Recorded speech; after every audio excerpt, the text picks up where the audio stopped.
कामरान, देखिए ये जो इस दफ़ा 28 फरवरी को दोबारा ये जंग का सिलसिला शुरू हुआ तो गालिबन किसी ने भी इस बात की तवक्को नहीं की थी कि ये बियॉन्ड मिडल ईस्ट जो है वो ये सिलसिला फैल जाएगा। ना सिर्फ ये कि इराक पे जो है वो अटैक हुए, सऊदी अरेबिया और अमेरिका की तरफ से ज्वाइंट अटैक्स हैं, बल्कि आपको पता है कि जो भी खबरें आ रही हैं इजिप्ट की एक बंदरगाह के ऊपर भी, जो स्विस कैनाल है वहाँ के ऊपर भी कोई कार्रवाई हुई है। तो इसका जो स्कोप है वो अब अफ्रीका की तरफ एक्सपैंड हो रहा है। तो ये एक बड़ी ही डेंजरस डेवलपमेंट है। और ये जो दूसरा फरमा रहे हैं कि जो सऊदी अरेबिया जो तीनों तरफ से उनको एक किस्म से उनको जो खतरात का सामना है, ख़ासतौर पर इसमें जो रेड सी में और जो बाबल मंदब के अंदर जो इस वक्त सूरत हाल डेवलप हो रही है वो काफ़ी ज़्यादा जो है वो तशवीशनाक इसलिए हो गई है कि लास्ट टाइम जब स्ट्रेट ऑफ हॉर्मूज़ बंद हुई थी, जो फर्स्ट फेज़ थी जंग की, तो किसी न किसी तरीके से जो सप्लाईज थी ऑयल की वो रेड सी के थ्रू जो है वो जारी थी। मुत्तहिदा अरब अमारात भी जो है वो कुछ अपनी सी पोर्ट से अपने सप्लाईज उसने जारी रखी हुई थी जो ज़्यादा डायरेक्टली इफेक्ट नहीं हो रही थी स्ट्रेट ऑफ हॉर्मूज़ से। बट इस दफ़ा अगर ये जो इनके अज़ाइम्स हैं हूतीज़ के और इनके जो पीछे से इनको जो ईरान कहा जाता है सपोर्ट कर रहा है, वो उससे लगता है कि ग्लोबल इकोनॉमी को अब ज़्यादा बड़े खदशात हैं और उसके खतरात ज़्यादा फैल गए हैं। बाबुल मंदब बंद होता है तो एक और 10% जो ग्लोबल सप्लाई है एटलीस्ट ऑयल की वो मुतासर हो सकती है। स्ट्रेट ऑफ हॉर्मूज़ 20% को डील कर रहा है। फिर अगर स्विस कैनाल के ऊपर भी हमले हो जाते हैं, चाहे एक ही हुआ है अभी तक,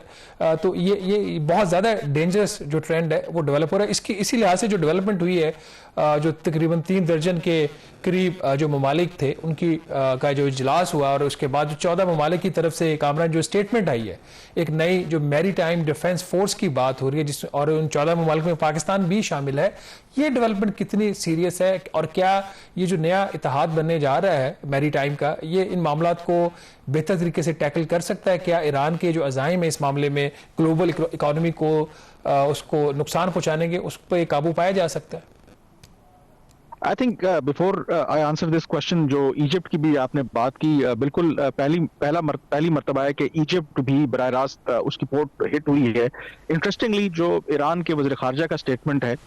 उसमें तो उन्होंने इसे फॉल्स फ्लैग ऑपरेशन कहा है, यानी कि उन्होंने कहा है कि ईरान इसमें मुलविस नहीं है और उन्होंने ये कहा है कि इजिप्ट की सिक्योरिटी को वो अपनी सिक्योरिटी समझते हैं। तो ये भी एक इंटरेस्टिंग एलिमेंट है कि जब इस तरह की एक्सपेंशन होती है तो आई डोंट नो कि कितने उसमें स्पॉयलर्स हैं जिस तरह का वो रोल प्ले कर रहे हैं। और दूसरा ईरान का, जहां तक आपने बात की, देखें ईरान ऑब्वियसली मिलिटरीली तो अमेरिका के साथ उनका मुकाबला नहीं है। वो अमेरिका को किस तरीके से डिटर करना चाहते हैं, वो कहते हैं कि अगर आप हमारे खिलाफ किसी तरीके से हमले जारी रखेंगे तो हम शायद मिलिटरीली आपको उतना नुकसान ना पहुंचाएं, लेकिन हम जो ग्लोबल इकोनॉमी है उसको इस तरीके से चोक करेंगे कि शायद फिर जो नुकसान है वो आपका इतना ज्यादा होगा कि आपको पीछे हटना पड़े। तो ये ईरान की क्लियरली एक स्ट्रेटजी नजर आती है। अब ये जो नया जो एक जिसे नाम दिया गया है मैरीटाइम डिफेंस अलायंस, और इसकी जो क़यादत है या जो लीडरशिप है वो सऊदी अरब करेगा। और आपने खुद जिक्र किया कि जो स्टेटमेंट जारी की है सऊदी अरेबिया की वजारत दिफा ने, बताया गया है कि 43 कंट्रीज के मिलिट्री चीफ्स या जो सीनियर ऑफिशियल्स हैं आइदर इन पर्सन या वीडियो लिंक के जरिए इस इजलास में उन्होंने शिरकत की। और फिर जो 14 ममालिक हैं उन्होंने इस अलायंस का इब्तदाई तौर पर हिस्सा बनने का फैसला किया है। और जो आइडेंटिफाई किया गया है उसमें एक सऊदी अरेबिया है, कुवैत, बहरीन, कतर, पाकिस्तान, तुर्की, Egypt, Jordan, Yemen, Bangladesh, Nigeria, Sudan, Djibouti and Somalia. Interestingly ये जो बताया गया है कि ये इसको जो नाम दिया गया है, ये जो प्रपोज्ड अलायंस है is an open international defensive initiative, यानी कि इसमें जो भी लाइक माइंडेड कंट्रीज हैं या इस अलायंस के अरगाज़ो मकासद से अगर इत्तेफाक करते हैं तो वो ममालिक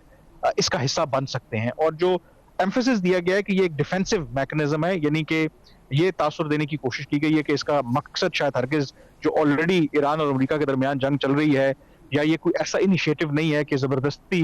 जो स्ट्रेट ऑफ हॉर्मूज़ को खुलवाने के लिए कोई फोर्स तैयार की जा रही है।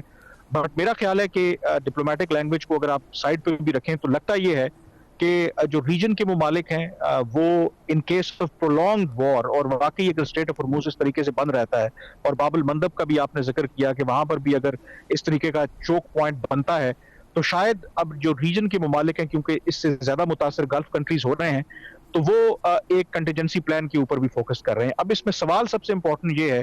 कि पाकिस्तान भी इसका हिस्सा है, और इसका नाम तो दिया गया है कि ये डिफेंसिव एक इनिशिएटिव है, यानी कि अपने इंटरेस्ट को प्रोटेक्ट करना है। लेकिन क्या आगे चलकर ये बाकायदा तौर पर एक ऐसे अलायंस की शक्ल इख्तियार कर सकता है, क्योंकि इसमें ईयू के मेंबर्स ने भी शिरकत की है, बाद में अमेरिका भी अगर शामिल हो जाए। इंपॉर्टेंटली इसमें ईरान इसका हिस्सा नहीं है, इवन अभी तक जो यूएई है वो भी इसका हिस्सा नहीं है। तो ये अलायंस जो है, क्या ये ईरान के खिलाफ है, वी डोंट नो येट, लेकिन अपेरेंटली जो इस वक्त सूरत हाल नजर आ रही है उसमें लग तो यही रहा है कि इस अलायंस का और इस इत्तेहाद का मकसद जो है, जो ईरान ने अपेरेंटली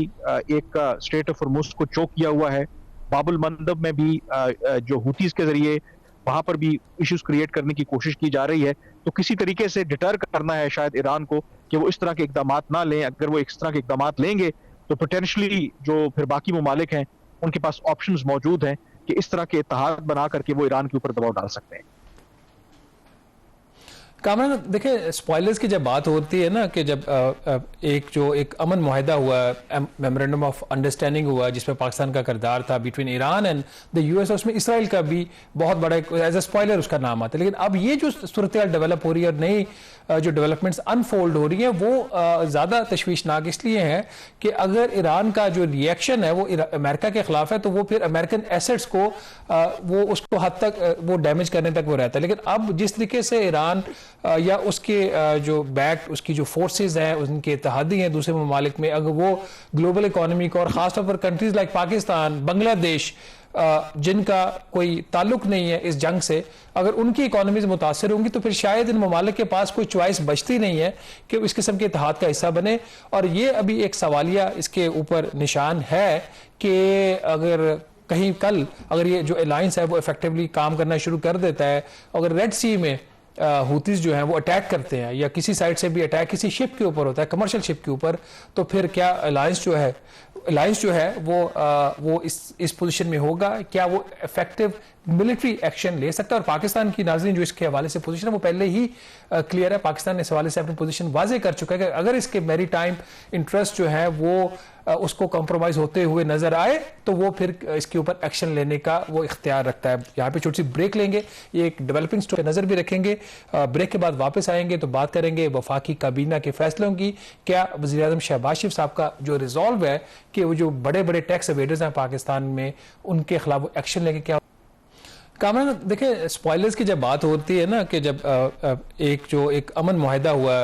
मेमोरेंडम ऑफ अंडरस्टैंडिंग हुआ जिसमें पाकिस्तान का किरदार था between Iran and the US, उसमें इसराइल का भी बहुत बड़ा एज ए स्पॉयलर उसका नाम आता है। लेकिन अब ये जो सूरत डेवलप हो रही है और नई जो डेवलपमेंट्स अनफोल्ड हो रही हैं वो ज़्यादा तशवीशनाक इसलिए है कि अगर ईरान का जो रिएक्शन है वो अमेरिका के खिलाफ है तो वो फिर अमेरिकन एसेट्स को वो उसको हद तक वो डैमेज करने तक वो रहता है। लेकिन अब जिस तरीके से ईरान या उसके जो बैक उसकी जो फोर्सेज हैं, उनके इत्तेहादी हैं दूसरे ममालिक में, अगर वो ग्लोबल इकोनॉमी को और ख़ासतौर पर कंट्रीज लाइक पाकिस्तान, बांग्लादेश, जिनका कोई ताल्लुक नहीं है इस जंग से, अगर उनकी इकोनॉमीज मुतासर होंगी तो फिर शायद इन ममालिक के पास कोई चॉइस बचती नहीं है कि इस किस्म के इत्तेहाद का हिस्सा बने। और ये अभी एक सवालिया इसके ऊपर निशान है कि